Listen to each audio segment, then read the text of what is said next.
Imagine that you and your friends decided to go on a road trip, something spontaneous, just to enjoy the ride, to relax, without a specific destination. It was one of those perfect nights, clear sky, few stars, and the road in front of you stretched out like a black carpet, almost endless. The silence was deep, interrupted only by the soft roar of the engine and the occasional laughs that arose from evasive conversations.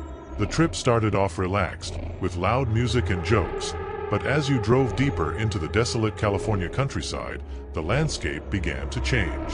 Nipton, a small town, was already behind you, and all you could see now was the arid desert, illuminated only by the headlights of your car. Sometime later, in the middle of a particularly deserted stretch of road, a figure appeared at the edge of the asphalt. It was a man, lying down, half curled up on himself, as if he had suddenly collapsed there.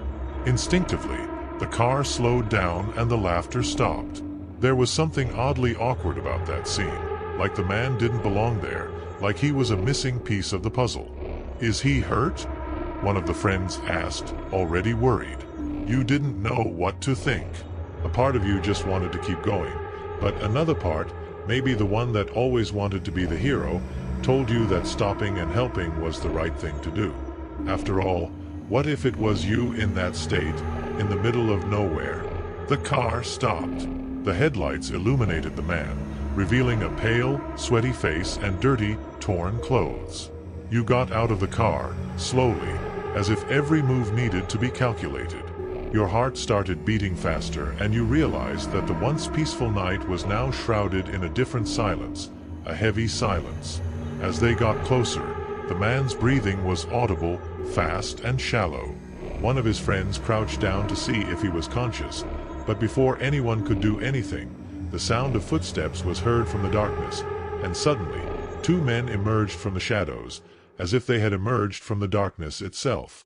These men looked even more out of place. They wore worn clothes, sunken eyes that seemed to glow under the headlights, and there was something deeply wrong with them. Their gazes were cold, empty, as if they were predators sizing up their prey. You froze. It all happened in seconds, but it seemed like an eternity.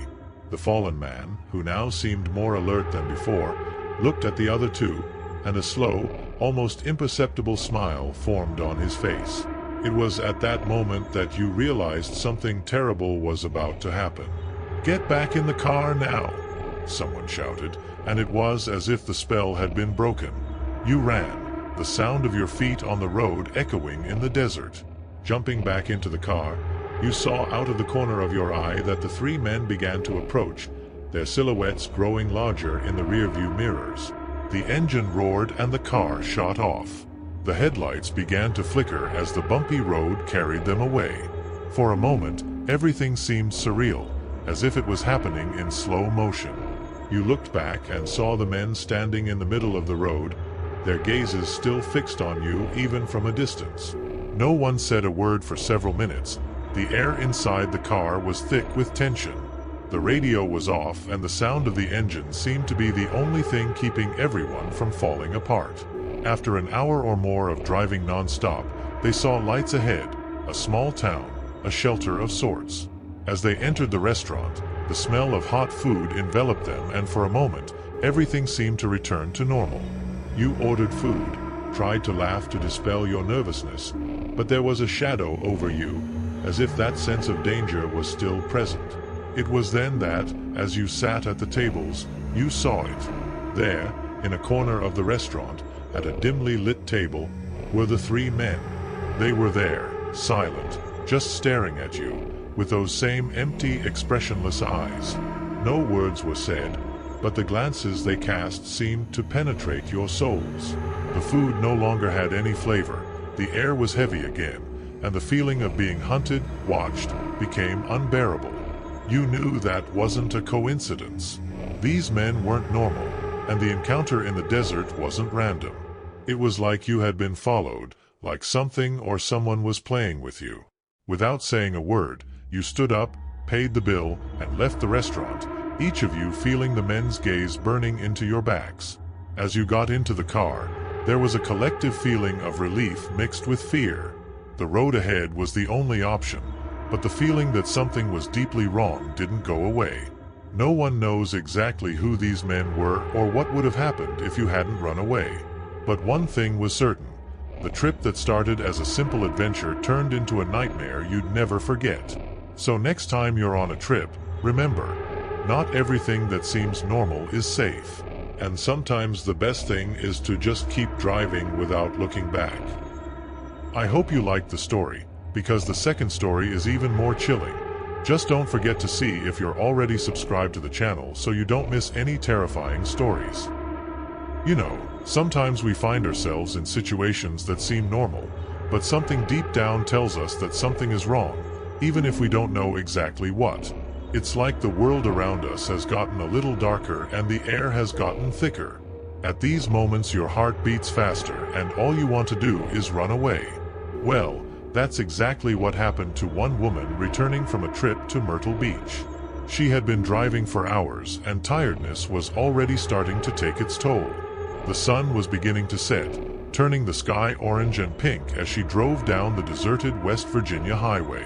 When she saw a gas station up ahead, she decided it was time to stop, stretch her legs, and grab a coffee to keep her eyes open. It was one of those ordinary roadside stands, with bright lights illuminating the entrance, a few people coming and going, and a sense of calm in the air. Everything seemed normal. She parked the car near the entrance and entered the store. The doorbell rang, announcing her arrival. The atmosphere was cheerful and even welcoming, with shelves filled with snacks, drinks, and knickknacks. She grabbed a coffee and walked to the cash register, distracted, thinking about the road ahead and how excited she was to get home. It was then that she felt something strange. A subtle change in the air, a sensation that made the hairs on the back of your neck stand up. Looking toward the door, she saw two men. They were standing near the entrance, whispering to each other and staring directly at her. A chill ran down her spine, as if a bucket of ice water had been poured on her. The calmness that once filled the place disappeared, replaced by a sense of alertness. The two men were tall and robust, in simple clothes, but in their eyes, there was something unsettling about them. They were cold, almost empty, but with a gleam that seemed to suggest sinister intentions. They stopped whispering and began to advance towards him, step by step, as if they were calculating each movement. His heart began to beat faster. He tried not to show the fear that was growing inside him, but his hands trembled slightly as he handed the money to the cashier. Everything in his instinct screamed to get out of there as quickly as possible. He took his change and, without looking back, walked towards the door with quick steps, but not so quick as to draw even more attention. Outside, night was beginning to fall and darkness spread like a blanket over the parking lot.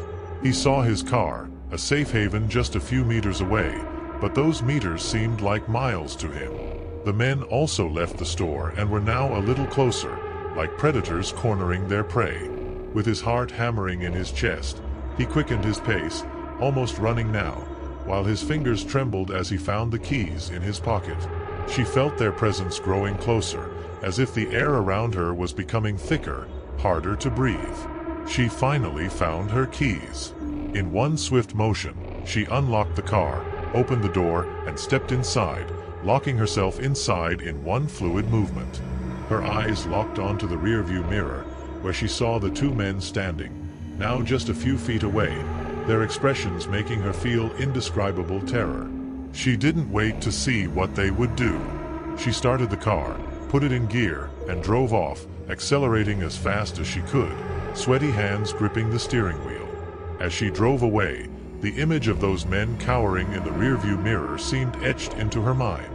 The heaviness in the air, the sense of impending danger, it all seemed to dissipate as the gas station fell behind him. But the adrenaline continued to course through her veins. Even after being miles away, on a dark, deserted road, she couldn't shake the feeling that she had narrowly escaped something terrible.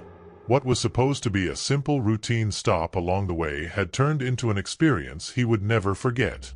And in his heart he knew that something, in that place, was very, very wrong. But what exactly?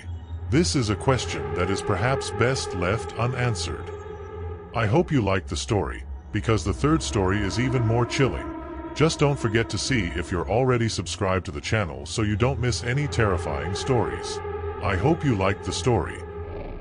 Have you ever found yourself in a situation where everything seems normal, but at the same time you get that strange feeling, an uneasy feeling that starts to grow, making you suspect that something very wrong is going on? Imagine now, a mother named Ana, her son Joao, and Joao's friend Pedro. They were heading home after an amazing day at the county fair. The fair had been crazy, full of flashing lights, laughter, and that joyful music from the carousels. They had eaten cotton candy, played in shooting ranges, and Joao even got a giant teddy bear, which took up almost the entire back seat of the car. Ana was driving, and the exhausted children were almost falling asleep when they took the deserted road that led back to the city.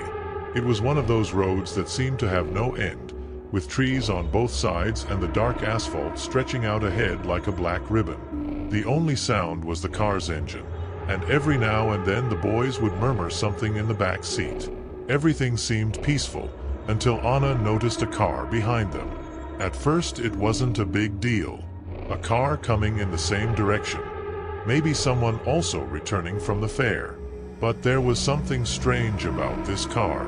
It was approaching fast, its headlights shining brightly in the rearview mirror, almost blinding Ana.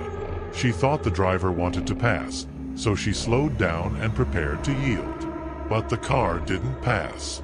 Instead, it stayed glued to the back of her car, so close that Ana felt her heart racing. She tried to stay calm, telling herself that maybe the driver was in a hurry or maybe he wasn't paying attention. But as they continued down the road, the car behind seemed to get closer and closer, almost breathing into the back of her car. The children noticed the change in their mother's demeanor. Joao, half awake, asked, "Mom, are you okay?" Ana tried to hide her nervousness, answering with a weak smile, "Yes, son. Just a driver in a hurry." But it wasn't okay. The car behind them started to speed up slightly, as if trying to run them off the road. Ana felt a chill run down her spine.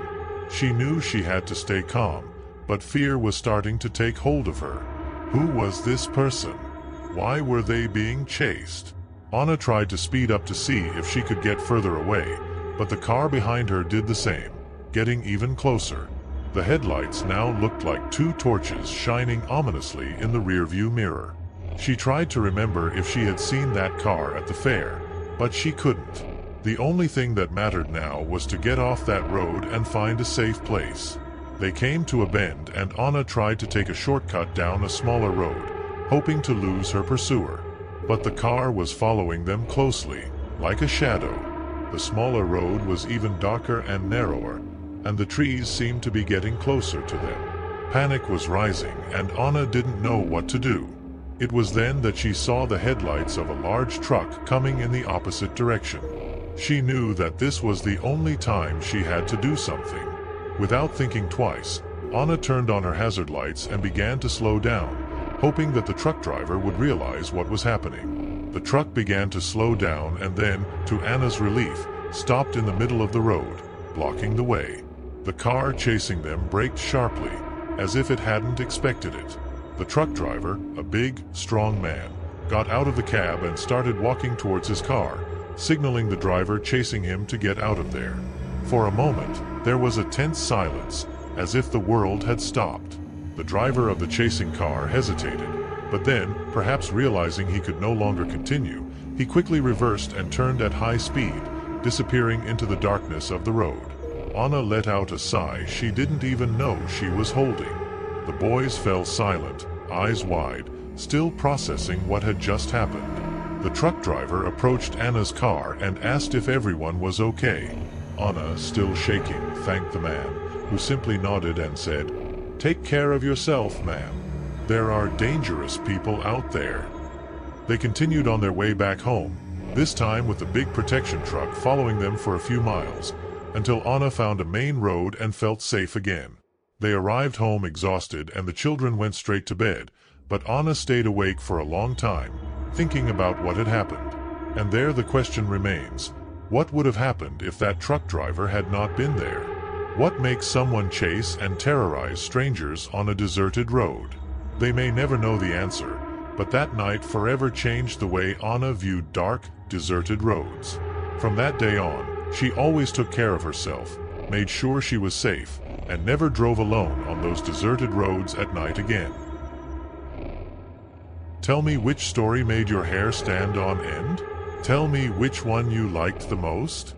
Because in the next video the story is even more chilling. Just don't forget to see if you're already subscribed to the channel so you don't miss any terrifying stories.